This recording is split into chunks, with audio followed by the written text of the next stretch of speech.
আসসালামু আলাইকুম রহমতুল্লাহি ওয়া বারাকাতুহু। সবাই কেমন আছেন? আশা করি আল্লাহর রহমতে ভালো আছেন। আলহামদুলিল্লাহ, আমিও ভালো আছি।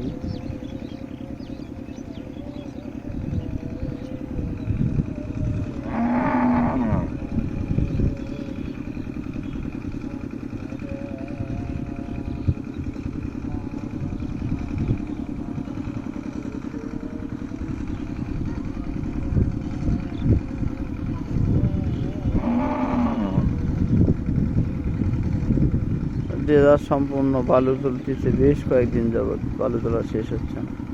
ওই পাশে পুকুরও অনেক বড়।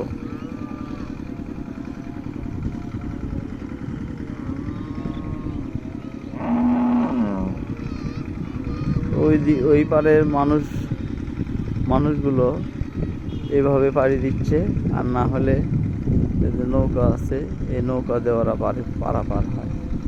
এই পাড়ার নাম হচ্ছে হঠাৎ পাড়া। এক সময় এখানে অনেক বড় নদী ছিল, এখন সেই নদী আর নাই।